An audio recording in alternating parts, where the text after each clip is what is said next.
memberikan baloknya yang lebih banyak gitu kan, sehingga tadi mereka sama-sama bisa menulis di papan tulis. Nah, ini tentu bisa kita lakukan gambaran ini atau potret ini atau pemetaan ini bisa kita lakukan kalau kita memiliki data. Nah, kita ini adalah tentu pihak sekolah dan juga Bapak Ibu orang tua di rumah, sehingga kita bisa memberikan pembelajaran yang sesuai dengan kebutuhan Ananda gitu kan, sehingga tadi untuk yang A gitu kan, bisa jadi kita akan memberikan pembelajaran yang segini porsinya gitu kan.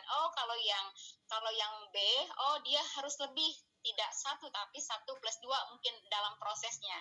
Bahkan nanti bisa jadi dalam hal hasil belajarnya. Kenapa? Karena mereka unik. Mereka memiliki tadi karakteristik yang berbeda-beda. Nah, sehingga anak-anak atau para siswa ini dia bisa mendapatkan pembelajaran yang sesuai dengan kebutuhannya. Nah, lanjut Pak Ramdhani. Nah, ini berbicara tentang equality dan equity. Nah, Ibu dan Bapak, kalau kita lihat ilustrasinya di sini, ibarat kita akan menuju ke kampus ITB yang di Bandung gitu ya. Nah, tentu di sini ketika kita akan menuju ke tempat tersebut, itu tujuan yang ditempuh, kita sudah punya nih tujuannya adalah ITB sama. Nah, kalau kita ibaratkan dengan pembelajaran, ada sekarang namanya capaian pembelajaran atau tujuan pembelajaran. Tujuan pembelajarannya sama nih, gitu kan. Sama-sama kita akan merujuk kepada tujuan pembelajaran yang sama. Nah, kita ini sama akan menuju ke kampus ITB, tetapi alternatif rutenya atau mode transportasinya dan waktu tempuhnya bisa berbeda. Kenapa bisa berbeda? Karena ketika belajar ini pun anak-anak bisa berbeda-beda juga. Jadi ketika menggunakan pesawat, tentu nanti waktu tempuhnya akan lebih cepat dibandingkan dengan kereta atau dengan bis gitu kan. Demikian juga misalnya ketika anak-anak ini dia belajar, jadi mereka bisa kemudian ketika belajar itu memerlukan strategi yang beragam. Kenapa? Karena tadi mereka memiliki gaya belajar misalnya yang berbeda-beda. Nah, gaya belajar ini nanti misalnya akan dipotret melalui psikotes ataupun nanti melalui brain assessment. Kemudian sehingga tadi kebutuhan anak berbeda, bisa jadi bahan ajarnya pun berbeda-beda, bisa jadi bentuk intervensinya pun berbeda-beda. Nah, sehingga moda transportasi yang berbeda itu bisa jadi memerlukan waktu tempuh yang berbeda, tetapi tadi tujuannya adalah sama. Nah, ini juga sama untuk anak-anak kita dalam pembelajaran. Tujuan pembelajarannya sama, tetapi bisa jadi bahan ajar yang diberikan kepada anak-anak itu berbeda. Kenapa? Karena tadi diperlukan si A hanya 1 LKPD atau lembar kerja, dia sudah bisa mengerjakan. Tapi si B, dia bisa membuat atau guru bisa menyiapkan LKPD yang lebih dari 1 untuk si B misalnya, tapi tadi untuk apa? Supaya tercapai tujuan pembelajaran. Nah, ini adalah ilustrasinya Ibu dan Bapak ketika nanti Ananda ini perlu kita tahu asesmen awal mereka sehingga para guru bisa memberikan strategi pembelajaran yang sesuai dengan kondisi Ananda kita semua, seperti itu. Boleh dilanjutkan Pak Ramdhani. Nah, ini Ibu dan Bapak, kalau kita lihat di sini, bahwa assessment, nah jadi psikotes, brain assessment itu adalah assessment diagnosis yang kita akan lakukan. Untuk apa? Untuk nanti melihat kesiapan, minat, dan cara belajar Ananda, gitu kan. Nanti Bu Ien akan memotret minat Anandanya, misalnya seperti apa, sehingga guru bisa melakukan proses pembelajaran sesuai dengan minat Ananda, gitu ya. Kemudian kesiapan belajar. Nah, kesiapan belajar ini kemarin kita sudah punya potret dengan komputer adaptive test, itu bisa ketahuan kondisi Ananda ada pada posisi high, low, atau middle. Nah, kemudian misalnya middle up atau middle middle up atau middle low, misalnya seperti itu. Nah, nanti di situ juga akan memotret bagaimana nanti kondisi kognitif Ananda seperti itu. Selain itu juga sebetulnya untuk kesiapan belajar juga nanti kami akan adakan di awal masuk setelah Ananda mengikuti Lab Fresh School Day atau MOS, nanti kami akan melakukan pretest untuk semua mata pelajaran untuk tadi mengukur kesiapan belajar Ananda untuk di SMP seperti itu. Nah, kemudian misalnya kita melihat akan mengetahui juga gaya belajar anak. Nah, itu kecenderungannya seperti apa? Misalnya kecenderungannya ke auditori atau ke kinestetik atau ke audiovisual misalnya seperti itu. Nah, itu nanti akan diketahui melalui kegiatan assessment diagnostik ini, baik melalui psikotes maupun melalui brand assessment. Sehingga kalau kita para guru dan nanti Bapak Ibu juga punya terkait dengan peta Ananda, tahu tentang bagaimana karakteristik Ananda, kita bisa memberikan layanan pembelajaran yang sesuai dengan Ananda, sehingga para guru bisa mendesain proses pembelajaran atau strategi pembelajaran, bisa mendesain nanti juga terkait dengan bahan ajarnya, bahkan nanti di hasil belajarnya, karena nanti tidak kalau kita nanti di lab school nanti proses hasil belajarnya tidak semua harus sama, misalnya dalam bentuk PowerPoint. Kalau anak nanti sukanya adalah bikin video, tidak masalah bikin video misalnya.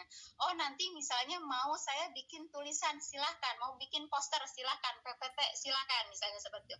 Asal nanti tujuan pembelajarannya tercapai. Nah, itu nanti bisa dibuat untuk kediferensiasi produknya. Nah, sehingga harapannya tadi ketika kita memiliki assessment awal, punya peta Ananda ini, sehingga kita bisa, para guru bisa memberikan perlakuan yang sesuai dengan kebutuhan belajar Ananda semua. Nah, ini sebagai gambarannya Ibu dan Bapak, kenapa kita memerlukan psikotes dan brand assessment dalam hal ini, dan nanti insya Allah sekolah juga akan melaksanakan pemetaan terkait dengan kognitif anak-anak seperti itu. Boleh dilanjutkan Pak Ramdhani? Nah, ini ibaratnya seperti ini, Ibu dan Bapak, ini mengutip dari Tomlinson, bahwa Tomlinson menjelaskan bahwa untuk merancang pembelajaran berdiferensiasi ini mirip seperti mengoperasikan tombol equalizer pada stereo. Jadi bisa mendapatkan suara yang jelas, dapat menggeser tombol-tombol equalizer ini sesuai dengan suara yang ingin dihasilkan. Nah, sehingga tadi kita si guru bisa kemudian melakukan diferensiasi yang tadi saya sampaikan, bisa dalam proses pembelajarannya, bisa dalam bahan ajarnya atau kontennya, atau bisa juga nanti dari hasil belajarnya atau produknya. Sehingga harapannya untuk apa? Tadi mendapatkan tujuan pembelajaran yang diharapkan. Nah, itu tentu perlu kita melakukan assessment awal kepada Ananda kita semua, sehingga akan mendapatkan Ananda akan mendapatkan layanan pembelajaran sesuai dengan kebutuhannya. Berikutnya Pak Ramdhani. Nah, ini di SMK Lab School Kebayoran yang kami rancang selama ini, Ibu dan Bapak. Jadi para guru tentu nanti tadi ada kurikulum, ada capaian pembelajaran yang ingin dicapai oleh Ananda, ada tujuan pembelajaran. Nah, tujuan pembelajaran yang jelas ini akan tercapai dengan catatan tadi kita tahu dulu kebutuhan belajar Ananda, gitu kan. Nah, sehingga kita tahu kebutuhan belajar, kemudian berikutnya lingkungan belajar yang kemudian mengundang, yang disesuaikan dengan juga manajemen kelas yang efektif dan penilaian yang berkelanjutan. Jadi dari awal, dari memulai pembelajaran, sebelum memulai pembelajaran, proses sampai dengan akhir berkelanjutan, yang harapannya adalah tadi pembelajaran ini adalah berorientasi pada kebutuhan siswa atau kebutuhan murid. Berikutnya Pak Ramdhani, ini contohnya tadi yang saya sampaikan pada Ibu dan Bapak. Misalnya nih kesiapan belajar. Jadi kebutuhan murid itu kita bagi menjadi 3. Ada terkait dengan kesiapan belajarnya atau readiness-nya. Nah, ini adalah terkait dengan kognisi Ananda, Ibu dan Bapak. Seperti yang tadi saya sampaikan, setelah 1 minggu Ananda masuk mengikuti MOS, itu nanti akan ada pretest untuk mengukur kesiapan belajar di SMP. Nah, nanti di situ akan ketahuan bagaimana posisi Ananda. Nah, nanti kalau ada Ananda yang nilainya di bawah kriteria ketercapaian tujuan pembelajaran, nanti kami akan memberikan pembelajaran kepada Ananda, biasanya di pulang sekolah atau di jam ke-0. Supaya apa? Supaya nanti dia startnya sama juga dengan teman-temannya yang lain, seperti itu. Nah, nanti setelah berjalan, nanti kami juga ada success class, progress class, atau super success class. Mungkin nanti kami akan sampaikan secara detail ketika kita sudah bergabung ya. Kita bicara secara umum dulu. Kemudian lanjut Pak Ramdhani. Nah, ini adalah untuk yang kognisi. Berikutnya adalah kebutuhan belajar itu untuk mengecek minat murid. misalnya seperti itu. Nah, ini minat murid misalnya nanti Ibu Ian itu akan memberikan pemetaan di kelas 7B ini adalah berapa orang yang linguistik dan musikal, berapa orang yang musikal dan interpersonal. Nah, ini akan kemudian diolah oleh Bapak Ibu guru, punya peta. Nah, sehingga ketika melakukan proses pembelajaran, ketika anak misalnya kita lihat di sini bahasa Indonesia, pelajaran bahasa Indonesia misalnya. Ketika anak misalnya sukanya adalah melukis, ke seni gitu kan, seperti itu misalnya. Sehingga dia bisa kemudian hasilnya adalah terkait dengan membuat lukisan. Oh, ternyata minatnya adalah saya sukanya ke berikutnya ke ini, misalnya dia ada suka anak memasak. Oh, nanti hasilnya teks prosedur itu adalah hasilnya dia membuat langkah-langkah bagaimana dia memasak apa misalnya seperti itu. Nah, ini adalah ketika kita mengetahui minat bisa nanti membuat produk belajarnya juga bisa berbeda-beda sesuai dengan minat anak.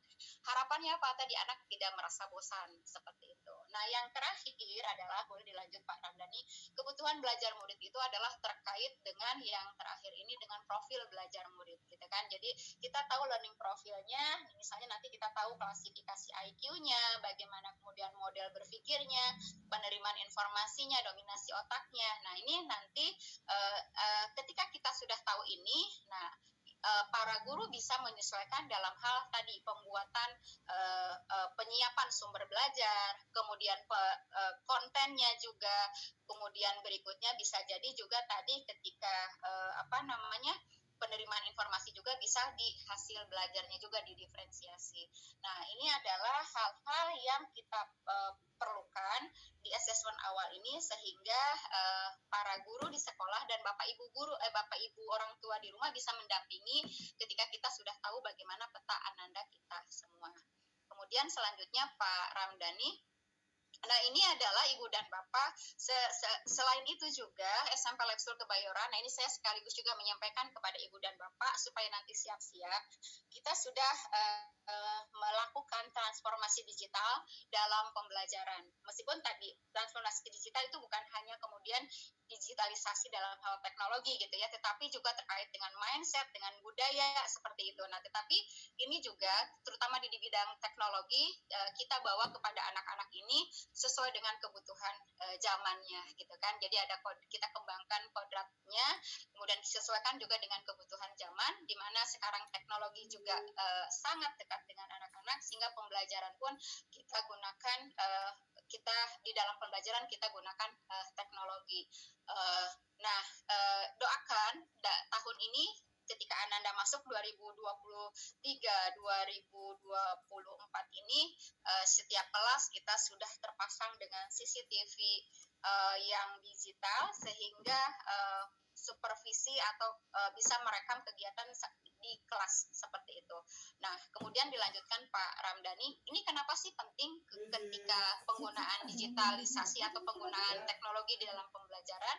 Seperti kita ketahui bahwa sekarang ini para milenial ini mereka cara belajarnya berbeda dengan cara konvensional dulu gitu ya Ibu dan Bapak, di mana mereka sekarang belajar bisa di mana saja gitu kan. Seperti kita sekarang saja ada yang di Jepang, mungkin ada yang sedang di luar kota, sedang di mana gitu kan, kita bisa mengikuti kegiatan ini. Nah, dengan digital atau dengan adanya e-learning di Lab School juga anak-anak bisa belajar di mana saja dan waktunya bisa kapan saja, tidak harus seperti misalnya ditentukan karena sebetulnya bahan ajarnya ada, bisa diakses di e-learning gitu kan, seperti itu. Jadi pembelajaran juga tidak kaku, kemudian fokus kepada kompetensi dan sesuai dengan bakat, minat serta multi tujuan dari anak-anak tersebut. Berikutnya Pak Ramdhani. Nah, ini Ibu dan Bapak yang menguatkan kenapa tadi literasi teknologi ini penting untuk kita semua. Harapannya tadi bahwa di revolusi industri, bahkan sekarang udah 5.0 ya Ibu dan Bapak, bukan hanya 4.0 lagi, bahwa yang diperlukan bukan hanya terkait dengan literasi data, tetapi juga literasi teknologi, bahkan yang lebih penting juga sebetulnya ada di mana di sini ada literasi manusia, kemampuan komunikasi manusia di situ. Nah, ini yang kita kembangkan sehingga kita membekali anak-anak kita. Nah, dengan adanya digitalisasi ini sehingga Ibu dan Bapak anak-anak ini yang kelas 7 nanti mereka akan belajar dengan modanya adalah dilanjut dengan tadi adanya e-learning. Jadi bukan hanya nanti belajar dengan Bapak Ibu guru di dalam kelas, tetapi juga dia nanti bisa mengakses sumber belajar di rumah dengan e-learning tadi gitu.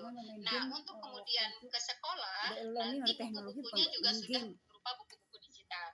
Sehingga dengan demikian kami harapkan kepada Ibu dan Bapak sudah mulai menyiapkan Ananda alatnya gitu kan, alatnya untuk menyimpan sumber belajar tadi atau untuk mengakses sumber belajar. Nah, alatnya apa?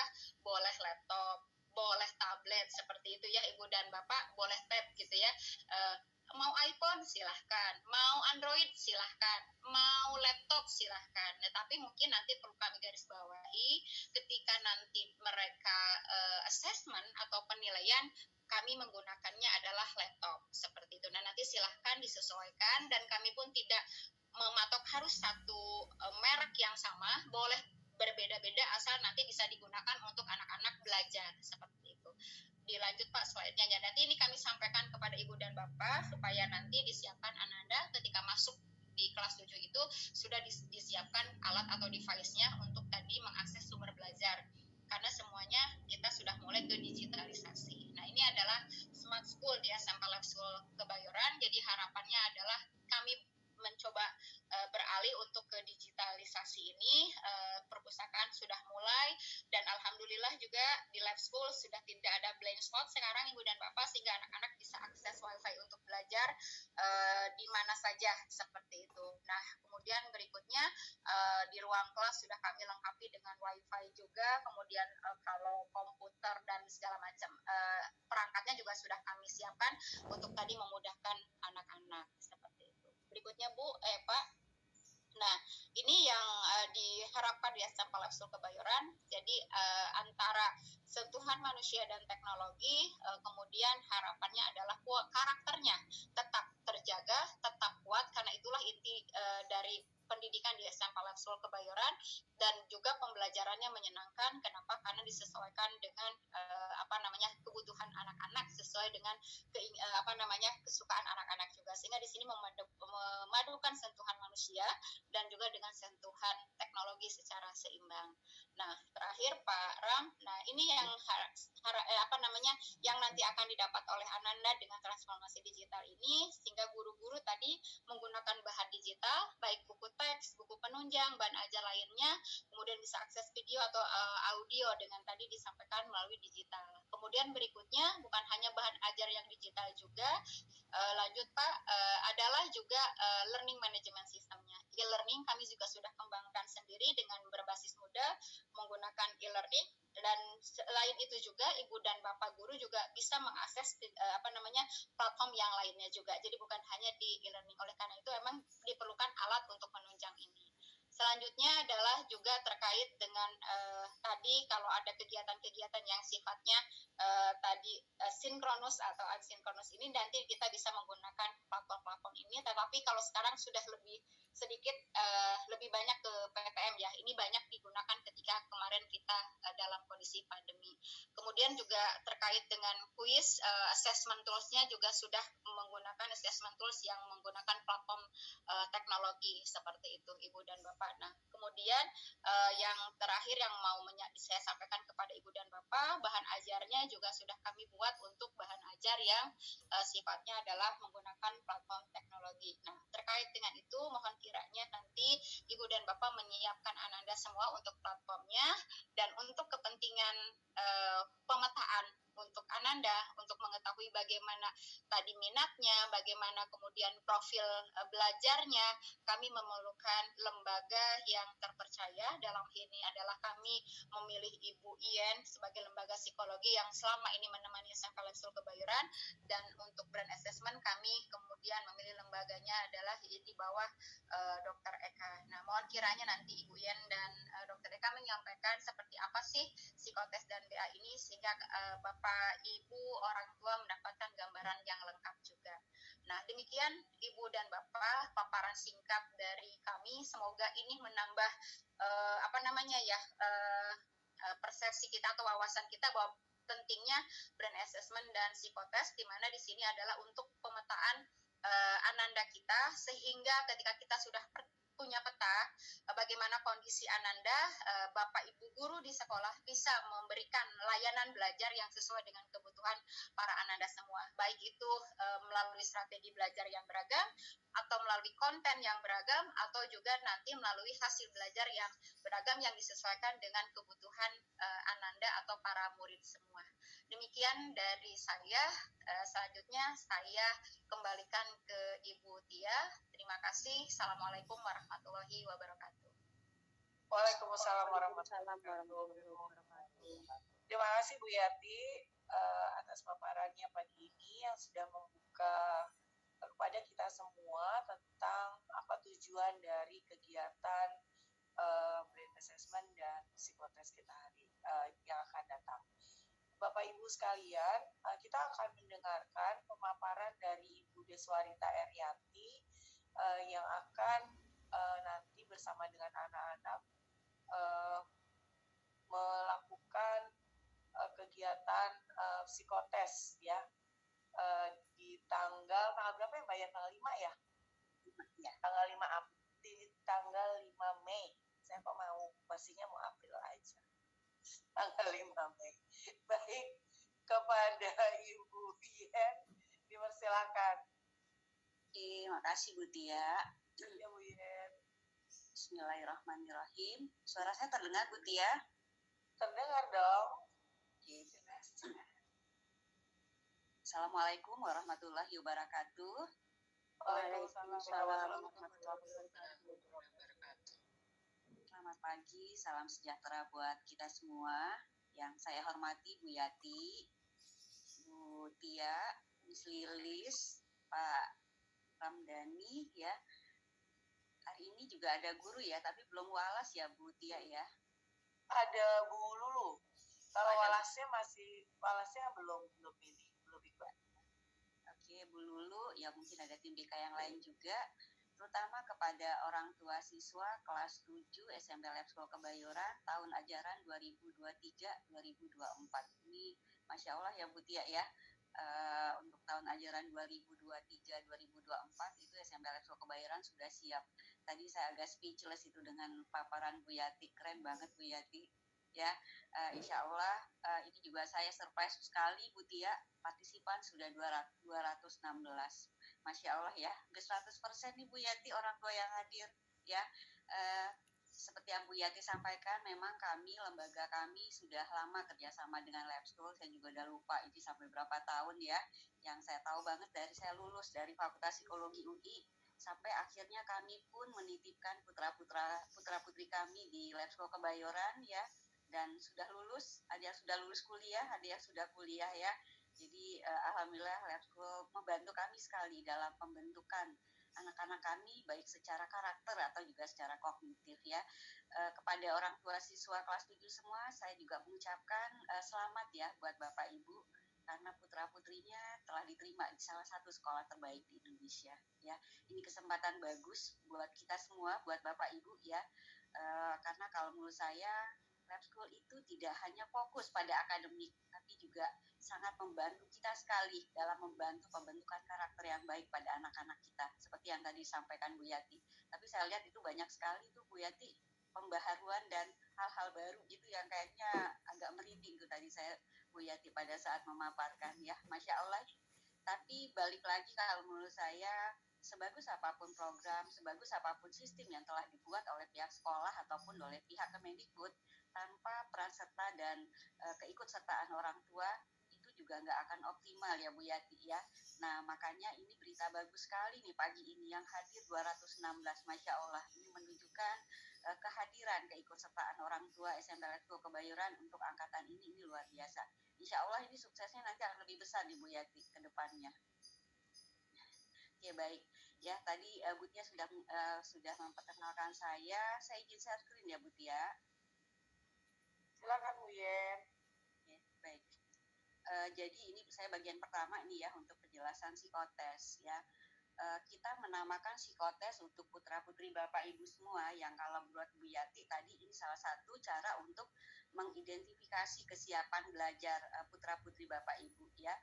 Ini kita menamakan psikotes profiling karena selama bantu lab school itu banyak banget jenis tes yang kami lakukan ya, baik untuk kelas 9, buat yang kakak SMA atau kakak SMA yang mau kuliah dan sebagainya. Nah ini kita pada psikotes profiling ini kami ingin membantu Bapak Ibu dalam melihat potensi putra-putri Bapak Ibu yang mungkin selama ini ada yang tidak disadari gitu ya, karena kami pakai tools ya. Oke. Nah, sebelum kita masuk pada penjelasan atau pengenalan dari psikotes profiling, kita menyamakan mindset dulu. Kalau tadi Bu Yati mungkin lebih banyak tentang hal akademiknya ya, kesiapan belajar. Nah, di sini saya ingin mengajak Bapak Ibu untuk kembali mengingat bahwa anak-anak kita adalah anak-anak yang unik. Ya tadi juga Bu Yati sampaikan ya tentang diferensiasi pembelajaran itu ya Bu Yati, karena anak itu berbeda. Dan bahkan untuk anak yang dilahirkan pada orang tua yang sama itu juga nggak sama, apalagi dengan orang tua yang berbeda. Jadi kita bilang anak-anak itu limited edition, walaupun orang tuanya sama. Jadi tiap anak punya kelebihan dan keterbatasan yang berbeda-beda. Jadi saya suka dengan pendapat Prof. Arif ya, jangan bandingkan anak kita dengan anak orang lain, bahkan dengan anak yang kita lahirkan aja itu tidak boleh kita bandingkan dengan kakak atau adiknya. Tapi bandingkan kemampuan anak kita dengan kemampuan-kemampuan yang ada pada dirinya, gitu ya. Mungkin dia tidak unggul di dalam matematika, tapi dia unggul dalam bahasa, gitu ya. Dia tidak unggul dalam bidang sains, tapi dia unggul dalam bidang seni. Nah, dalam hal ini kami ingin membantu Bapak Ibu semua untuk melihat, memotret seperti apa sih potensi atau hal-hal yang ada pada diri putra-putri Bapak Ibu semua ya. Karena walaupun Bu Yati dan tim udah membuat sistem sebagus tadi ya, yang saya benar-benar speechless tuh Bu Yati ya, tapi tetap tugas utama pendidikan adalah kita orang tua ya. Kita sebagai pendamping, fasilitator, coach ya, dan kita harus mendidik sesuai fitrahnya gitu ya. Nah, makanya kami ingin nanti menampilkan seperti apa sih putra-putri Bapak Ibu yang insya Allah 3 tahun ke depan itu akan berkembang ya Bu Yati ya. Jadi memang salah satu tujuan dari psikotes yang kami lakukan kerjasama dengan saat ini 3 lab school ya Bu Yati ya, kerjasamanya nih ya Bu. Nah itu untuk pengembangan putra-putri Bapak Ibu semua selama bersekolah 3 tahun di SMP Lab School Kebayoran ya. Jadi boleh dibilang ini agenda ini cukup penting ya Bu Yati ya, karena ini salah satu data awal mungkin, selain mungkin pada saat PSB itu ada hasil TPS ya Bu, tapi ini juga akan dijadikan salah satu data yang akan menunjang mungkin kegiatan-kegiatan berikutnya. Baik, ini data saya, kebetulan saya dari alumni Fakultas Psikologi UI ya. Saat ini saya lagi fokus untuk manage konsultan kami ya di sekolah-sekolah yang kerjasama dengan kami selama ini, dan Lab School termasuk salah satu klien kami yang cukup lama ya, yang udah masuk 21 tahun kalau nggak salah nih Bu Yati ya. Oke. Nah, termasuk juga lembaganya Prof. Arif Rahman. Iya, saya dapat info dari sekretaris Pak Arif. Pak Arif udah lumayan membaik Bu Yati. Tadi dari Mbak Nur sudah diinformasikan ya, kena COVID lagi katanya Pak Arif ya, tapi alhamdulillah kondisinya baik. Banyak doa buat beliau ya. Oke, baik. Ini kita menamakan psikotes profiling, dan alhamdulillah sejak pandemi ini udah tahun kedua kita mengadakan secara offline, karena 2 tahun sebelumnya itu 2020-2021 itu kita ngadainnya online gitu ya. Dan terus terang banyak keunggulan atau hal-hal positif kalau kita mengadakan secara offline gitu ya.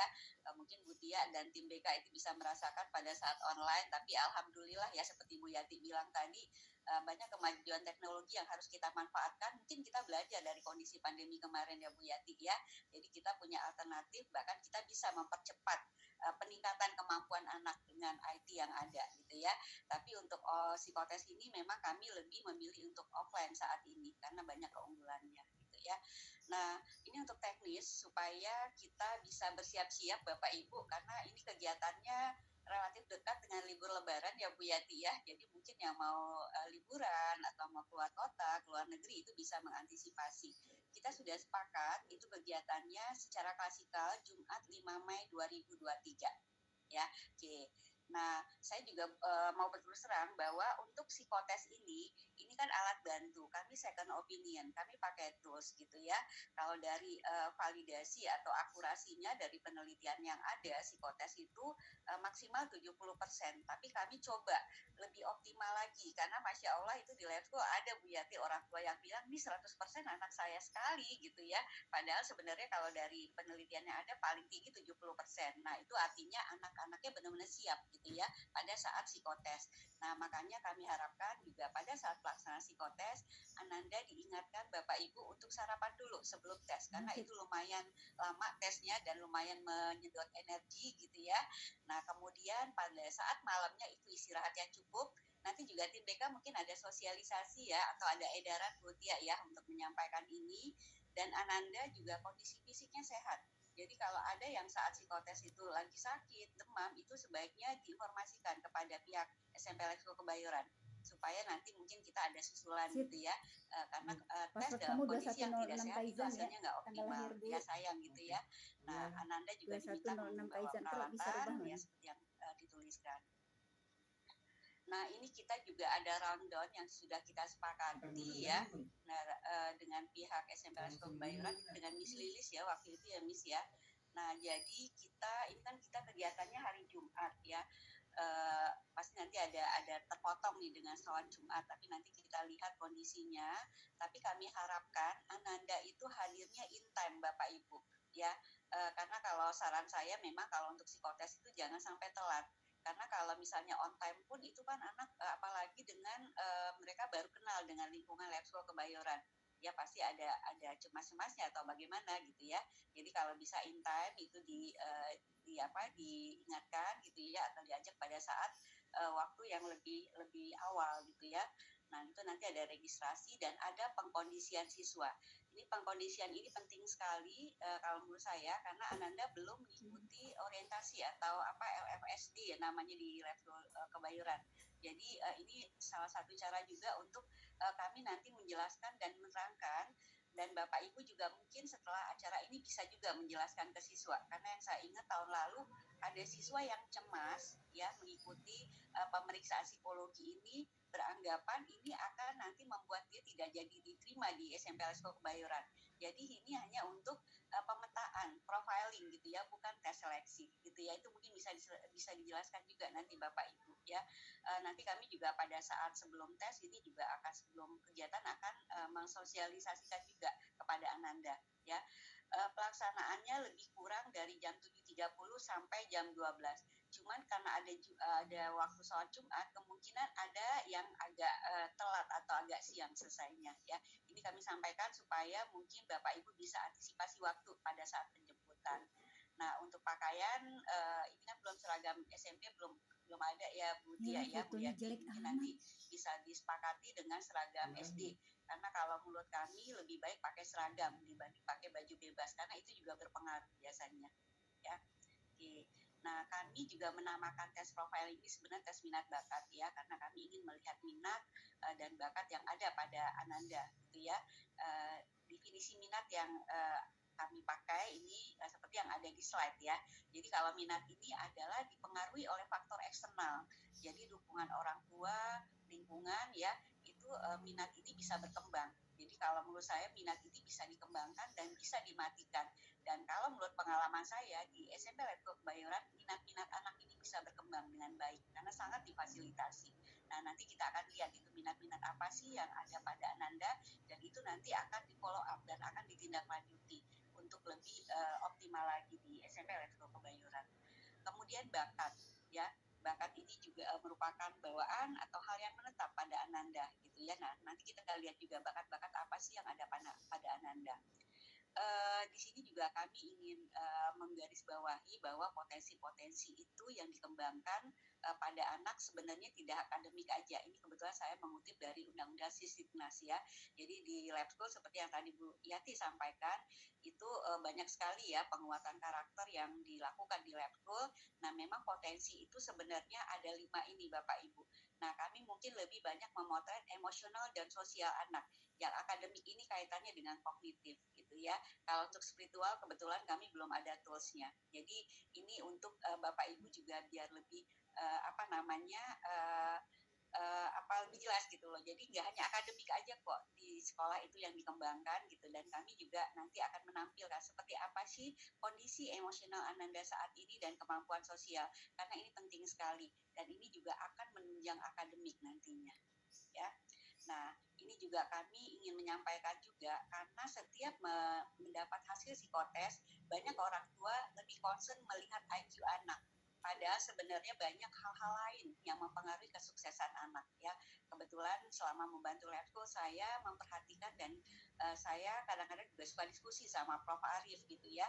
Nah, kami sepakat bahwa siswa lab school itu dari tahun ke tahun kalau kita bikin kurva, itu kurvanya kurva normal Bapak Ibu.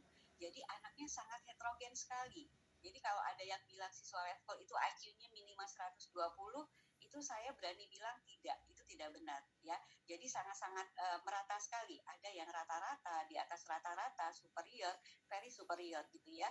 Nah, sebelum 2013 itu memang ada fasilitasi untuk anak-anak yang IQ-nya very superior. Cuman 2013 itu kan sudah ditiadakan oleh Kemendikbud. Nah, di level dulu ada namanya kelas akselerasi.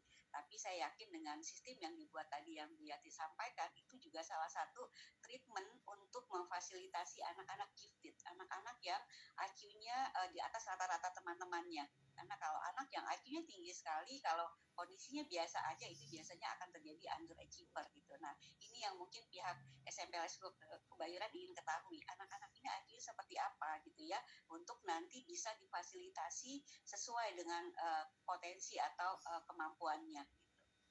Nah, ini yang disampaikan oleh almarhumah Prof. Habibie ya, ternyata IQ atau orang keberhasilan itu bukan karena orang itu pintar atau IQ-nya tinggi, tapi adalah orang-orang yang senantiasa berusaha. Dan ini kami buktikan selama di lab school.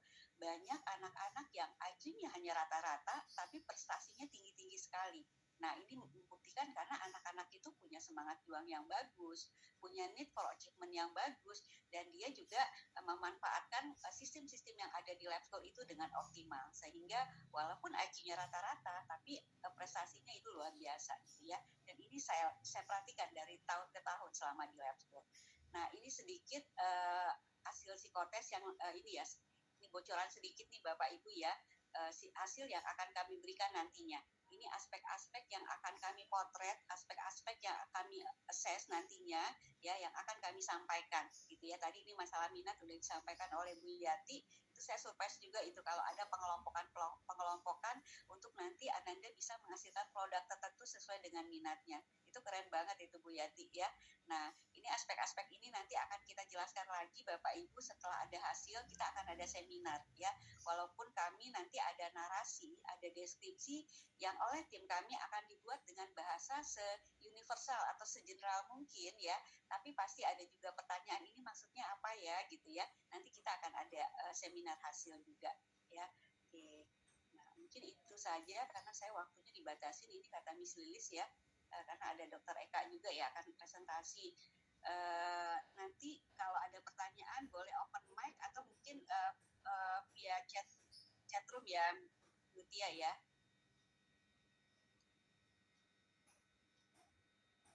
Terima kasih Bu Yan. Iya. Nanti kalau ada pertanyaan. Bu Tia izin ya Bu Tia. Oh, Bu Tianya. Untuk pertanyaan nanti di akhir aja ya Bu Yan. Oh iya, Bu Lulu ya. Oke. Siap Bu Lulu. Untuk pertanyaan nanti di akhir aja, nanti kita lanjut ke Dr. Eka dulu ya Bu Yan.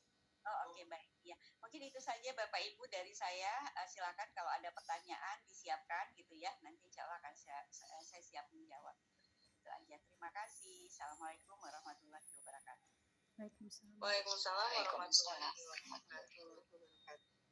Baik Bapak Ibu, mari kita akan lanjut ke sesi berikutnya yaitu dengan Dr. Eka. Sebelumnya saya menyampaikan dulu kedua tes ini untuk saling melengkapi ya Bapak Ibu. Jadi ketika kita dapat data yang lengkap, maka seperti yang Bu Yati sampaikan, para guru dapat menyusun strategi sesuai dengan kondisi anak. Nah, jadi penggunaan hasil tes ini keduanya dari psikotes dan brain assessment itu berkelanjutan, tidak hanya terhenti saat mendapatkan hasil saja. Izin nanti kita akan bahas hari ini lebih kepada teknis pelaksanaannya Bapak Ibu pada tanggal 5 dan 6, karena seperti yang Bu Yen sampaikan akan ada seminar untuk pembacaan hasil yang lebih lengkap lagi setelah Bapak Ibu dapat hasil dari kedua asesmen tersebut. Nah, nanti kami juga akan membagikan panduan untuk Bapak Ibu. Baik, di sini sudah hadir Dr. Eka. Halo dokter. Assalamualaikum. Waalaikumsalam. Bagaimana dok kabarnya? Alhamdulillah. Baik. Dokter, waktunya 30 menit ya dok, nanti akan dilanjutkan oleh sesi tanya jawab yang langsung antara Dokter Eka dan Bu Yen. Kepada Dokter Eka, saya persilahkan. Saya bisa share screen ya? Boleh, silakan dok.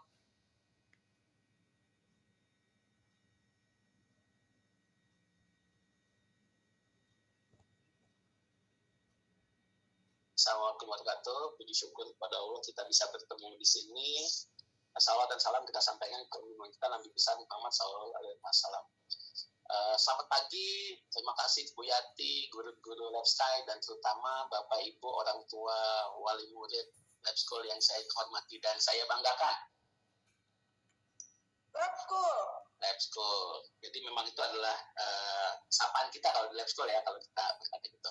Jadi saya Ikram Sudata, sehari-hari saya berada di Rumah Sakit Pusat Otak Nasional, tetapi saya juga di sini sebagai orang tua murid di Lab School. 3 anak saya di Lab School, yang paling dewasa sudah lulus kuliah tahun ini, yang kedua baru masuk ke SMP, yang terakhir naik ke kelas 3 di SMP Lab School. Nah, jadi kenapa kita bisa berperilaku, bertingkah laku? Pasti karena ada yang nyuruh. Nah, yang nyuruh itu adalah otak kita, di mana otak itu berasal dari satu lapis sel, berkembang menjadi sel yang dewasa. Tiap jenis sel akan mempunyai tugas dan wewenang masing-masing, sehingga kita tahu ada dari otak depan, tengah, samping, belakang, dan lain sebagainya. Itu punya tugas dan tanggung jawab masing-masing. Nah, sekarang kenapa sih kita bisa berperilaku seperti ini? Pasti pertama faktor genetik dari orang tua kita dikasih gen. Kemudian gen itu akan berkembang tergantung bagaimana stimulasi dari luar, gizi, asal-asi, asuh, interaksi, tatanan, gerakan, sehingga semuanya terangsang. Informasi dari luar yang diulang-diulang menjadi suatu memori. Memori yang diulang-diulang menjadi suatu kebiasaan diulang menjadi perilaku kita. Nah, jadi kita kenapa berperilaku ini pasti selain karena faktor genetik dari kita, juga bagaimana pengaruh lingkungan selama ini dari kita lahir sampai sekarang. Alhamdulillah Lab School bisa merangsang semua fungsi dari luar ini. Jadi kita tahu tadi ada mengatur pergerakan, berbicara, menulis, berargumentasi, teknik musik, dan lain sebagainya. Nah, padahal otak kita sebenarnya hanya satu jenis sel yang nyala, tidak nyala, tidak. Tapi karena ada miliaran sel, jadi kalau misalnya nyala tidak, beda dengan tidak nyala tidak, itu jadi ada kodenya masing-masing, ada miliaran kode, sehingga terjadi pola listrik. Nah, jadi input dari lingkungan akan ditangkap oleh panca indera kita, kemudian diproses di otak. Nah, proses di otak ini yang akan kita lihat, sehingga kita bisa tahu bagaimana output dari perilaku kita sehari-hari.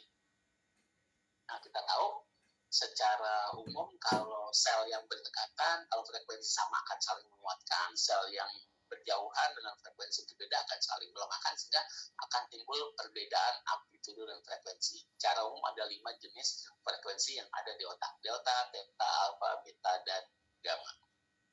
Nah, ini sebenarnya apa sih? Saya sebagai neurolog, ini adalah pengembangan ilmu neurologi yang memang sudah lama di dunia. Jadi sejak 1875 kita mulai mengukur aktivitas listrik pada otak waktu pada masih binatang coba. 1913 sudah kita bisa merekam secara EEG listrik pada binatang. 1928 sudah bisa direkam pada manusia. Jadi ini ilmu yang sudah lama. Tetapi di Indonesia sampai sekarang baru berkembang untuk melihat penyakit. Apakah ada stroke, ada perdarahan otak, ada tumor, atau kejang, dan lain sebagainya. Padahal sejak 1970-an sudah ada layanan menilai QEEG, jadi pengembangan dari EEG untuk melihat bagaimana perilaku seorang, biopsikososial seseorang. Nah, jadi hal ini memang baru di Indonesia, karena memang relatif 2015 saya bersama 5 teman saya ngambil film khusus untuk ini. Dan memang Lab School lewat program lab excellence lewat BPS, semua lab school kita lakukan ini. Apa tujuannya? Agar kita bisa memetakan secara objektif bagaimana fungsi otak anak kita, bagaimana kelebihannya, kekurangannya, apakah ada yang bisa kita optimalkan. Nah, jadi QEEG adalah suatu alat untuk menilai secara fungsi listrik otak pada seseorang. Siapa yang bisa kita periksa? Semua kita bisa periksa. Jadi alatnya ini alat standar yang kita gunakan di rumah sakit dengan cap standar, mesin standar. Kemudian ada perbedaannya adalah kita bisa menilai bagaimana pola gelombang seseorang. Nah, karena apa? Tiap daerah seperti kita sudah ketahui ada punya fungsi dan tugas masing-masing. Ini peta dari Brodmann. Jadi misalnya daerah FP1 untuk atensi, ada daerah untuk verbal ekspresi, ada untuk working memory, ada verbal memory, sensori motor, buat rencana kegiatan dan lain sebagainya. Jadi kita bisa tahu nih, daerah ini gimana sih fungsinya, apakah sesuai dengan usianya pada saat itu. Nah, jadi nanti kita bisa lihat pola-pola gelombang itu. Kenapa? Karena misalnya gelombang alfa dan theta di suatu tempat akan menghasilkan zat yang kita sebut sebagai endorfin. Gunanya apa? Untuk fungsi kognisi, memori, dan belajar. Sedangkan alfa dan theta di tempat lain menghasilkan serotonin untuk adaptasi mental dan fisik. Theta di tempat lain menghasilkan katekolamin untuk proses belajar. Alfa, theta, dan delta di tempat lain untuk asetilkolin yang berjangka panjang, theta untuk vasopressin, dan lain sebagainya. Jadi setiap pola gelombang ini akan menghasilkan neuropeptida yang cocok. Nah, jumlah ini harus cukup, tidak boleh lebih, tidak boleh kurang, sehingga anak kita bisa berfungsi sesuai seharusnya. Kalau memang ada pola gelombang yang kurang cocok, nah itu akan kita optimalkan. Sekarang, secara umum gimana fungsi tiap gelombang? Misalnya gelombang delta. Gelombang delta itu timbul saat kita tidur nyenyak. Gunanya apa? Untuk memperbaiki fungsi sel tubuh kita. Kalau kurang bermasalah, kalau berlebih juga masalah. Kemudian theta itu gelombang yang timbul saat kita tidur tidak terlalu lelap, saat kita bermimpi. Buatnya apa? Saat kita bermimpi, kita mengulang semua aktivitas harian kita, mana yang perlu disimpan, mana yang tidak perlu disimpan. Jadi, terutama untuk menyimpan memori. Kemudian alfa itu timbul saat kita tenang, lagi sholat, lagi meditasi. Dia terutama untuk mengatur mood. Kemudian alfa tinggi atau gelombang SMR, terutama untuk mengatur bagaimana fokus seseorang. Kalau berlebih juga nggak bagus, kalau kurang juga tidak bagus. Kemudian beta, terutama untuk fungsi kognitif, dan high beta atau gelombang gamma, terutama untuk proses analytical thinking, logical, dan sequential. Nah, tiap gelombang ini harus ada dengan jumlah tertentu, di daerah tertentu, pada saat tertentu. Karena kalau tidak cocok, hasilnya tadi tidak optimal. Jadi, dengan meriksa ini, nanti kita bisa lihat bagaimana pola istirahat anak kita. Karena pengalaman saya, anak-anak kita, saya berani bilang anak-anak kita karena Bapak Ibu, karena punya anak yang seumuran anak saya, pasti seumuran dengan saya. Yang zaman dulu kita saat SMP, habis warta berita jam 9, pasti kita tidur. Tapi coba anak sekarang, jam 9.10 itu masih bangun. Jadi akibatnya pola istirahatnya tidak sesuai dengan yang seharusnya.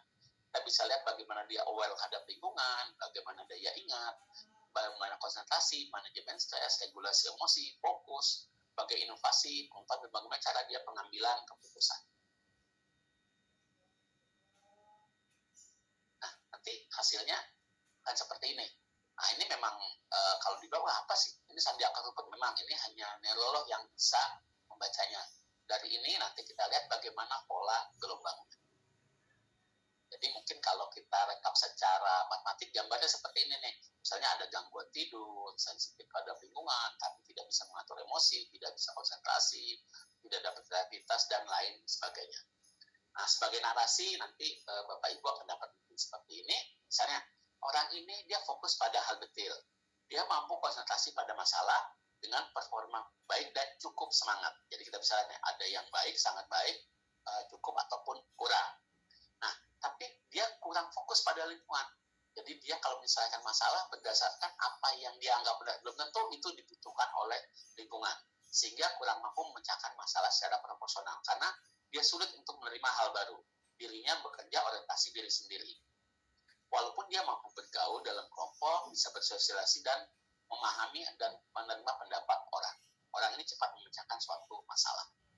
Nah, kita bisa periksa siapa aja. Pasien saya paling muda usia 13 bulan, paling tua 87 tahun.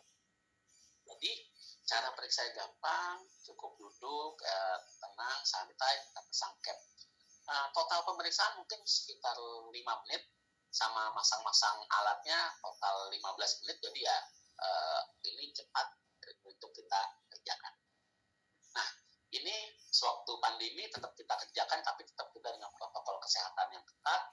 Ini di Lab School Kebayoran ya, jadi kan kita lihat nih aulanya, pas anak-anak kita jauhkan dengan protokol, tugas kita juga pakai alat APD yang lengkap. Mungkin nanti kalau ada pertanyaan gimana dengan anak kita yang berhijab, memang disediakan ruangan khusus yang akan dilakukan oleh petugas wanita sehingga bisa untuk dilepas hijabnya untuk dipasangkan alat ini. Pada awal-awal kita untuk melakukan swab pada awal dulu, mungkin kalau sekarang sudah tidak perlu lagi kita swab, agar kita yakin anak-anak kita sehat, petugas kita sehat, semua yang ada di ruang itu sehat. Yang penting adalah bagaimana kita memasangkan cap. Jadi alat ini seperti suatu cap ya, topi lah, dipasangkan di kepala. Bedanya dengan alat-alat yang biasa di rumah sakit, di mana biasanya dipasangkan dulu gelnya, kemudian baru ditempelkan alatnya. Tetapi hal itu beresiko membuat gelnya banyak sehingga mengotori rambut anak kita. Untuk itu kita pakai cap khusus yang titik-titik elektron itu tadi yang warna-warna putih itu, di mana di ujungnya ada lubang kecil untuk memasukkan gel. Jadi gel yang dimasukkan hanya 1 tetes sehingga tidak mengotori rambut. Nah, untuk itu harus dimasukkan gel dengan alat pipet kecil.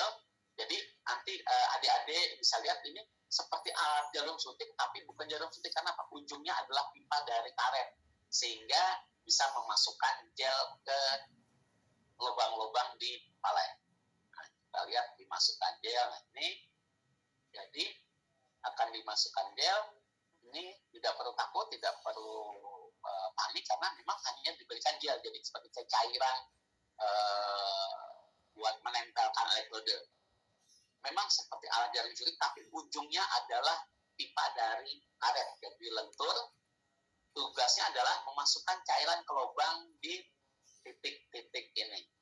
Karena hanya dimasukkan 1 tetes, sehingga tidak mengotori rambut. Setelah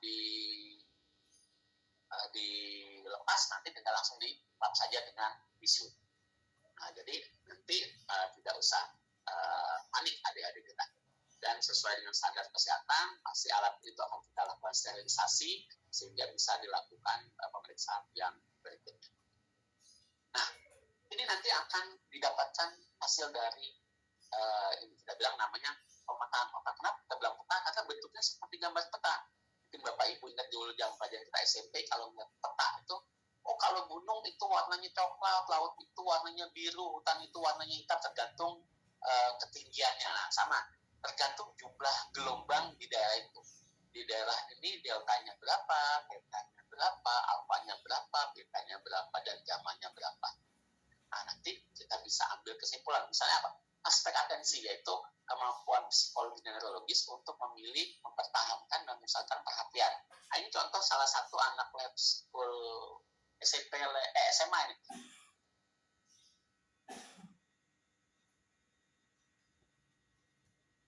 Suaranya mana sih?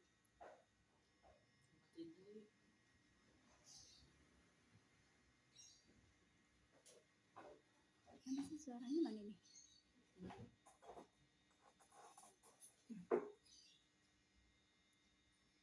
Kita lihat bagaimana adjustment-nya, bagaimana dia memecah putusan kata. Anak ini sangat kreatif, dapat berpikir cepat dengan ide-ide baru. Kemudian sensorik integrasi ya, mengatur informasi yang diperoleh. Nah, artinya dia bisa menempatkan diri pada lingkungannya. Kemudian aspek verbal listening, kemampuan kognitif untuk menghasilkan kalimat dan berkomunikasi. Ternyata dia sangat senang hal baru dan bergaul di lingkungan sekitar. Dan tak kalah penting adalah bagaimana aspek emosional. Jadi bagaimana memahami, mengatur suasana hati agar tidak mengganggu tadi kemampuan berpikir yang sudah bagus tadi. Jadi kita bisa lihat kenyataan sangat dapat berempati pada orang lain, sangat dapat memahami kebutuhan perasaan orang lain. sikap ramah, disukai banyak orang, dapat tenang, santai, senang hal baru, dapat mengatasi rasa tegang, emosi cukup seimbang, dapat mengatasi cemas, dan ceria serta semangat. Nah, jadi kita bisa lihat bagaimana pola perilaku seseorang. Nah, juga kita bisa nanti lihat bagaimana cara dia pengambilan keputusan. Kenapa? Setiap orang dengan masalah yang sama, belum tentu cara pengambilan keputusan yang sama. Istilahnya, setiap pemain bola bisa nendang bola, tapi harus ada pemain tengah, pemain penyerang, dan pemain pertahanan. Kalau kiper suruh dia di penyerang, dia nggak bisa golin pihak lawan. Kalau penyerang suruh jaga gawang, yang ada kebobolan. Nah, jadi kita bisa lihat yang cocok orang ini taruh di mana. Ini karena presentasi, jadi nggak ada, satu lebih bagus dari yang lain, tapi kita bisa menempatkan pada bidang apa. Istilahnya kalau sarjana hukum, kalau dia tipenya strategis, bagus jadi jaksa, jadi pengacara. Mencari celah untuk menyelesaikan masalah. Tapi kalau dia banyak tipenya manajerial, dia bagus menjadi notaris. Bikin catatan yang terusun, terencana, terorganisir, dan rapi detail. Nah, kemudian kalau emosional ini bukan berantem ya. Maksudnya bisa hubungan interpersonal, bisa bikin kedua pihak sama-sama suka. Kenapa? Kalau rasional itu 100 misalnya dibagi 2 artinya 50-50. Tapi kalau seorang yang caranya emosional bisa 100 dibagi 2, 40-60, tapi kedua pihak sama-sama senang. Jadi dia tipe negosiator. Kemudian kita bisa lihat tadi pola anak ini tadi bahwa dia pola berpikir emosional, jadi hubungan interpersonal. Kemudian kita bisa lihat bagaimana dominansi otaknya, apakah cenderung kreatif, intuitif, ataupun logis dan analitik. Kemudian juga kita, yang penting adalah bagaimana cara anak kita mendapatkan informasi. Ada yang auditorik, kinestetik, dan visual. Sebagai contoh, perusahaan sering melakukan outbound. Outbound itu bagus, tapi untuk tipe orang yang kinestetik, mendapatkan informasi dari bergerak. Kalau dia mendapatkan informasi dari visual, kita harus melakukan dia studi banding, membandingkan A dengan B, dengan C, dengan D. Tapi kalau dia tipenya auditorik, nah dia bagusnya dengan kuliah, ceramah, podcast, dan lain sebagainya. Nah, jadi hal ini nanti akan dipakai oleh guru-guru lab school untuk melihat bagaimana cara mengajar pada anak. Misalnya ada satu anak, kenapa sih tidak mengerti suatu pelajaran? Mungkin cara pengajarannya kurang cocok untuk dia. Dia harus lebih ke auditory, mungkin lebih ke visual, atau lebih ke kinestetik. Sebagai contoh, saya dulu punya karyawan, saya telepon, saya suruh sesuatu, udah setengah jam saya telepon, nggak ngerti juga, kesel saya, udah saya WA, langsung jawab, maksudnya ini Pak. Ternyata apa? Dia kalau mendengar kurang begitu mengerti, tapi kalau membaca lebih mengerti. Nah, jadi potensi anak kita bisa lebih maksimal dengan cara kita bisa tahu informasi apa yang utama dipakai anak kita untuk menerima informasi. Jadi misalnya pada anak tadi dia rileks, tenang, bisa mengatasi rasa cemas, dan juga kita bisa lihat karakteristiknya. Misalnya anak ini perhatian, mudah teralihkan, senang berdialog internal dan eksternal, sering menggerakkan bibir kita bicara. Kenapa? Karena dia membaca dengan keras. Bukan karena dia tidak bisa membaca. Dia melihat, membaca bisa, tapi kurang mudah untuk mengerti. Sehingga dia harus dia ucapkan, suara itu yang dia dengar. Dengan dengar dia lebih mengerti.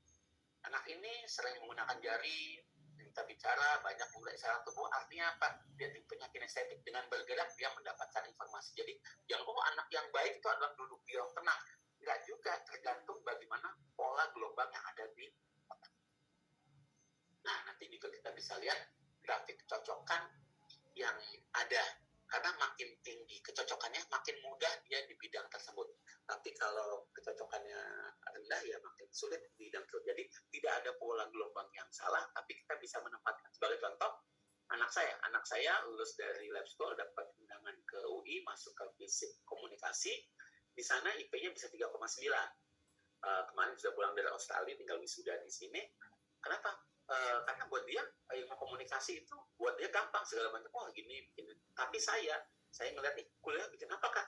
Bikin video, bikin academic writing, bikin tulisan, bikin animasi dan lain sebagainya. Saya nggak ngerti. Saya kalau dimasukin ke fisik, jangan-jangan nilai saya C aja juga nggak nyampe. Nah, kebalikan, anak saya ngeliat dokteran, apa sih Pak, nggak ngerti segala macam. Tapi buat saya nih, dokter susahnya apa ya?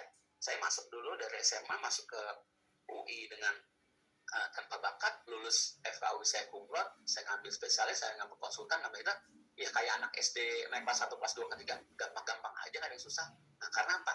pola gelombang saya cocok untuk di bidang kedokteran, pola gelombang anak saya cocok untuk di bidang fisik komunikasi. Jangan kita tukar. Nah, sekian dari saya. Terima kasih. Wassalamualaikum warahmatullahi wabarakatuh. Waalaikumsalam warahmatullahi wabarakatuh. Baik, terima kasih Dokter Eka dan juga Ibu Yen. Baik Bapak Ibu yang ada pertanyaan boleh disampaikan melalui chat Zoom atau raise hand Bapak Ibu agar saya bisa panggil namanya.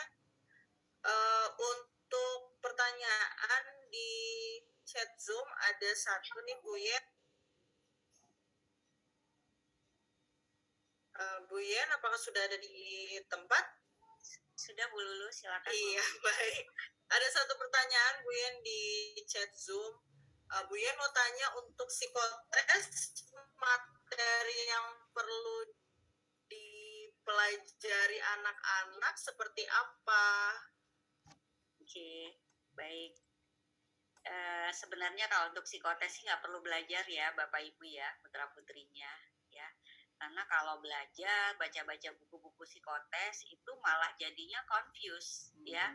Karena kan yang saya tahu instrumen psikotes itu jumlahnya ribuan ya. Kita nggak tahu, Bapak Ibu juga saya nggak bisa share ya apa materinya gitu ya. Tapi intinya sebenarnya untuk psikotes yang penting siap secara fisik dan mental. Maksudnya mental anaknya dalam kondisi yang tidak bete gitu ya. Jadi kalau sebelum psikotes kalau bisa ya pagi itu mereka moodnya bagus lah ya. Jadi ya coba dijaga mood anak-anak kita. Kemudian tadi juga saya sampaikan kalau untuk psikotes ini Ananda juga dalam keadaan sehat gitu ya. Jadi kalau emang ada yang lagi kurang sehat, misalnya demam atau bagaimana, itu diinformasikan gitu ya. Jadi nanti kita susulkan gitu ya Bu Lulu ya. Terima kasih Bu Yen, semoga menjawab ya. Lalu berikutnya ada pertanyaan untuk Dokter Eka. Izin bertanya, apakah ada persiapan khusus Dok untuk pelaksanaan BK? Apakah seperti kelelahan itu sama seperti tadi tes psikotes, apakah kelelahan bisa mempengaruhi pelaksanaan BA? Terima kasih. Iya, bagus pertanyaannya. Jadi yang kita periksa adalah bagaimana pola dari dia lahir sampai sekarang. Jadi akumulasi. Kalau kelelahannya baru 1 hari pasti tidak mengaruh, tapi kalau kelelahan panjang pasti mengaruh. Jadi kita benar-benar mau lihat bagaimana sih kondisi anak ini pada saat ini. Nah nanti kita lihat apakah terjadi tidak sesuai dengan target.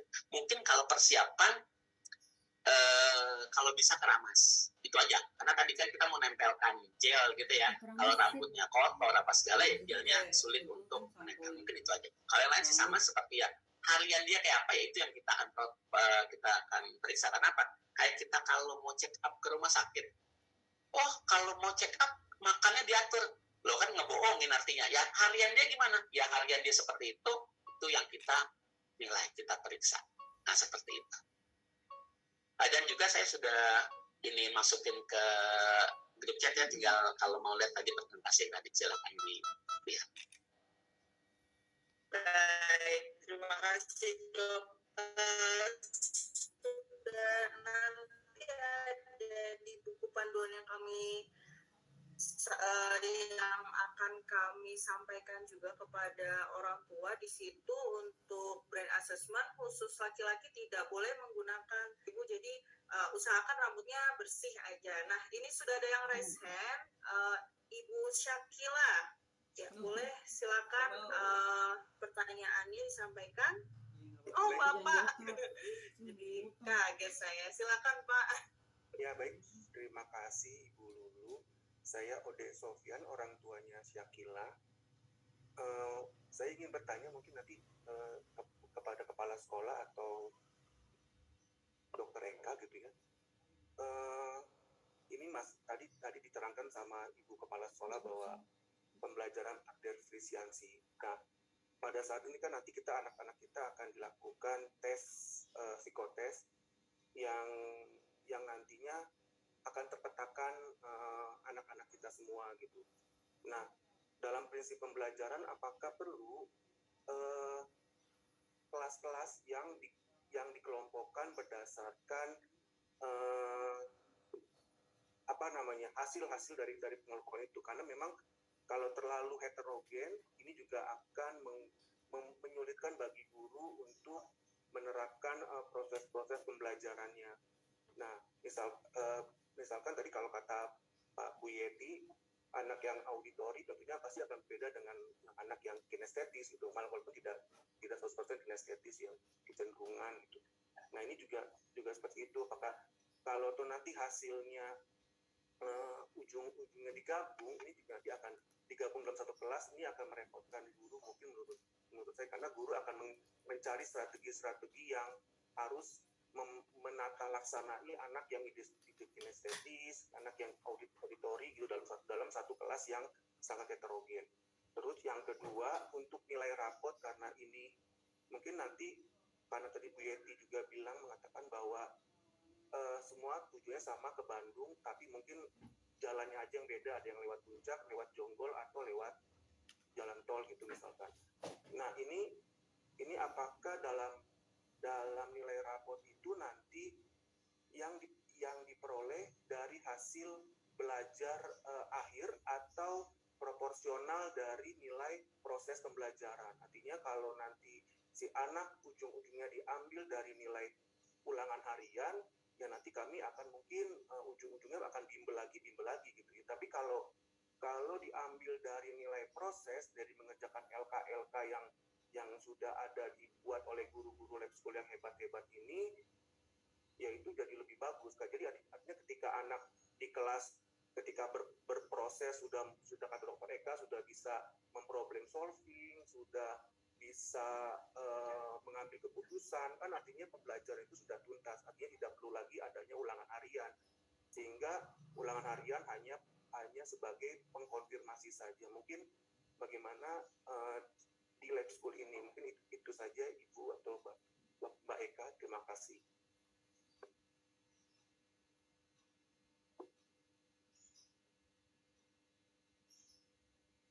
Terima kasih Bapak, luar biasa pertanyaannya Pak. Untuk hal-hal lain-lain seperti yang Bapak tanyakan, kita akan ada sesi khusus ketika nanti awal masuk di tahun ajaran baru. Biasanya semua orang tua akan bertemu langsung, jadi akan mendapatkan pemaparan langsung A sampai Z mengenai lab school, bagian akademik, kesiswaan, dan juga bahkan sampai ke sarana prasarana. Namun untuk menjawab pertanyaan Bapak, di sini sudah ada Miss Lilis atau Bu Yati yang mau menyampaikan. Oke, Bu Tia tentang kelas, boleh? Ya, baik. Miss Lilis. Bu Yanti tidak bisa dijangkau ya? Oke, boleh. Silakan Miss Lilis terkait kondisi kelas yang heterogen dan homogen, lalu penilaian proses penilaian apakah diambil dari ulangan harian atau proses ketika proses guru-guru itu membuat LK yang sesuai dengan kondisi kelasnya. Ya, seperti itu, Miss. Oke, makasih Bu Lulu. Baik, ini sepertinya sedikit out of topic gitu Bu Lulu ya. Untuk yang ini nih mungkin izin menjawab Bapak. Jadi memang kelas itu tetap memang harus heterogen ya Pak ya. Tidak mungkin karena aktivitas di kelas kan juga ada banyak kegiatan pembelajaran yang juga memang memerlukan kerjasama dari siswa dengan latar belakang atau kompetensi. Jadi memang tidak bisa disamakan. Walaupun nanti gurunya, iya betul, gurunya memang harus bisa memfasilitasi semuanya nih Bapak di kelas, sehingga kelas itu juga bisa interaktif, ya, bisa menarik untuk anak-anak, tidak monoton, bisa jadi tidak bisa misalnya audio saja lalu menyimak video terus, itu memang tidak bisa. Guru memang harus kreatif ini Bapak, memang ditutup kreatif dengan kurikulum merdeka yang sekarang ini. Itu ya Bapak ya, jadi tidak ada memang untuk pengelompokan demikian. Sementara kalau untuk penilaian harian ada, yang ulangan harian nanti juga bisa berupa penugasan misalnya, atau ulangan teorinya, kemudian ada penilaian proyek Bapak, nanti rapotnya juga untuk orang tua, ada rapot proyeknya, ada rapot dari pembelajaran berdasarkan ulangan hariannya, yang nanti ada asesmen akhir semester 1 dan juga akhir semester ganjil dan juga semester genap, dan presentasinya tentu lebih besar untuk yang ulangan harian. Jadi dengan kurikulum Merdeka ini memang menghargai proses yang dilalui oleh peserta didik. Demikian, semoga sudah menjawab. Ya, baik, terima kasih. Ya, nanti lebih jelasnya lagi Bapak akan ada sosialisasi ya, sosialisasi untuk orang tua siswa baru, kita memulai tahun ajaran baru. Terima kasih. Ya, baik.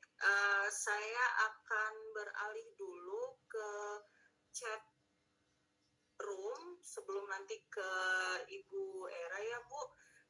Ada pertanyaan dari Ibu Indah. Untuk anak yang tidak bisa, ya nanti boleh diganti waktu lain, tapi di hari yang sudah ditentukan susulannya Ibu mohon hubungi saya ya Bu untuk susulan brain assessment-nya. Selanjutnya ada pertanyaan dari Ibu Putri. Terima kasih Dokter Eka, izin bertanya, untuk brain assessment ini apakah seiring dengan pertambahan usia dan pengaruh lingkungan nantinya hasilnya bisa berubah, Dok? Untuk follow up-nya sebaiknya apakah perlu kita lakukan dalam jangka waktu tertentu? Terima kasih, Dok. Iya, terima kasih pertanyaannya. Jadi seperti kita bilang, ini melihat bagaimana pola gelombang yang ada pada saat ini. Selama pola asuhnya sama, pasti tidak ada perubahan yang berarti, kecuali ada suatu hal yang berbeda. Misalnya apa? Misalnya ada masalah pada otak kayak kecelakaan, infeksi, trauma, ataupun ada pola pembelajaran baru yang berbeda dengan sebelumnya. Ini sebagai saya contoh. Anak saya yang pertama, kalau ketemu guru lab school, pasti apa? Salam gurunya, cium tangan gurunya. Itu udah budaya lab school dari zaman dulu.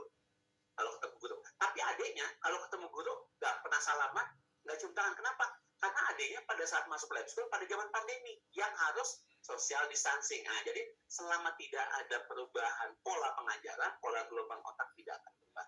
Kecuali ada masalah baru. Atau memang dia pengajaran khusus. Misalnya dulu sekolahnya ini kemudian masuk ke tentara. Tentara pasti ada budaya khusus yang dilatih dengan teknik tertentu sehingga timbul pola perilaku yang berbeda. Itu bisa berbeda. Jadi kapan kita mau periksa? Tergantung kebutuhannya. Misalnya sering pada anak-anak kecil yang baru mau masuk SD segala macam, kita periksa kalau ada gangguan bagaimana, kemampuan bicaranya kok nggak bagus ya, ini segala macam. Atau kita mulai bagaimana pola kegiatannya. Misalnya pada SMP SMA biasanya ini karena gue lab school untuk melihat potensi yang modal anak kita gimana. Nanti mungkin anak ke SMA buat masalah penjurusannya. Nanti anak penjurusan nanti bidang pekerjaan apa. Nanti kalau orang tua juga mungkin, kalau ada masalah kok jadi konsentrasi nggak bagus ya, ada gangguan pola istirahat. Nah, tergantung kebutuhan. Kalau perlu kita bisa ulang, tapi selama tidak ada masalah cukup kita lihat lagi. Nah, seperti itu, Ibu.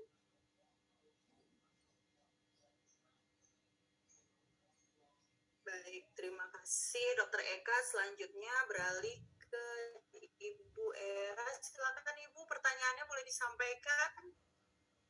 Terima kasih Bu Lulu, terima kasih sekolah yang sudah memfasilitasi kami untuk mendapatkan informasi ini. Ini lebih ke teknis sih Bu Lulu mengenai BA nanti. BA itu kalau memilih di jadwal itu dari jam 6.30 sampai jam 16 sore ya. Saya yakin mungkin ini tidak akan sepanjang itu, jadi mungkin ke Dokter Eka untuk satu anak itu akan membutuhkan berapa lama untuk proses BA ini, dan teknisnya nanti apakah kami datang sesuai dengan jadwal yang sudah ditentukan atau memang anak-anak standby dari jam pagi ini sampai nanti jam 4 sore. Terima kasih. Iya, terima kasih. Dokter, boleh saya jawab duluan, Dokter? Iya. Iya, Ibu, kebetulan ini saya sudah dimasukin ke grup orang tua nanti saya akan share panduannya. Memang tidak harus dari pagi sampai dengan sore, datang hanya sesuai sesinya saja. Misal dapat di sesi pertama di jam 7 sampai dengan 9.30, Ibu bebas boleh datang jam berapa aja, tapi di rentang waktu 7 sampai dengan 9.30 gitu. Nah, nanti untuk berapa lamanya, biasanya hanya 5 menit ya dok satu siswa, dan ada 4 alat, jadi bisa lebih cepat nantinya. Kalau misalnya mau lebih, ya udah pagi aja biar cepat selesai, datang pagi gitu. Pokoknya di rentang waktu sesinya. Nah, saya share sekarang aja ya Bu, biar nanti orang tua bisa dapat informasinya. Baik Bu Lulu, sorry Terima kasih dipotong. Bu. Sorry dipotong Bu Lulu. Kalau gitu, kebetulan anak saya ini ada kegiatan di hari Sabtu itu juga. Kami boleh request waktunya nggak Bu Lulu? Silahkan hubungi saya dulu ya Bu ya. Oke. Boleh nanti nama Anandanya siapa, terus kegiatannya mungkin apa gitu. Jadi saya bisa atur waktunya. Baik, siap. Terima kasih. Terima kasih Ibu.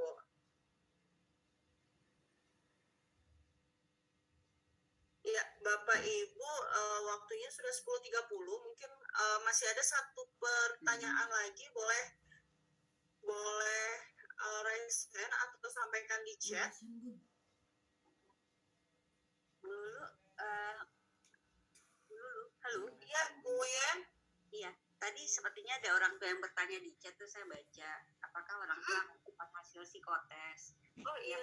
Iya, pasti dapat ya Bu Lulu ya. Pasti dapat. Sudah saya jawab Bu Yen, pasti akan dapat untuk psikotes dan brain assessment. Untuk waktunya kemungkinan 1 bulan ya Bu Yen dari tes, dari tanggal tesnya ya Bu. Ya, oke. Ya, sama ini juga Bu Lulu ya, saya pengen jelaskan juga kalau hasil psikotes itu tidak permanen Bapak Ibu ya. Jadi kalau dari teorinya sih 6 bulan berlakunya, tapi dari pengalaman selama ini kami di lab school itu akan terjadi perubahan signifikan setelah 1 tahun ya. Jadi memang kami memotret kondisi putra-putri Bapak Ibu pada saat tanggal 5 Mei itu, pada saat itu gitu ya. Makanya diharapkan supaya hasilnya benar-benar menggambarkan itu Ananda dalam kondisi yang sehat ya, fisik dan mental insya Allah gitu ya. Nah, jadi nanti kita akan lihat prosesnya yang ada selama bersekolah di Lab School Kebayoran. Nah, itu nanti mungkin akan ada tes, biasanya kelas 9 ya Bu Lulu ya. Nah, itu insya Allah mudah-mudahan akan terjadi perubahan-perubahan yang signifikan gitu ya. Yang artinya sistem atau pembelajaran yang ada di Lab School Kebayoran itu berfungsi dengan optimal seperti itu. Ya, soalnya ada juga kadang-kadang bertanya, ini apakah permanen hasilnya? Enggak, hasil psikotes itu enggak permanen. Kalau permanen ya sayang kan, itu program banyak, anak-anak kita dapat stimulasi yang banyak sekali saat ini ya. Pembelajaran itu sekarang bisa di mana saja gitu, jadi itu akan bisa merubah juga karakter ataupun kemampuan-kemampuan yang lain. Seperti itu ya Bu Lili ya, Bu Lulu ya, untuk informasi psikotesnya. Baik. Nah, Bu Yan nih di penghujung ada pertanyaan.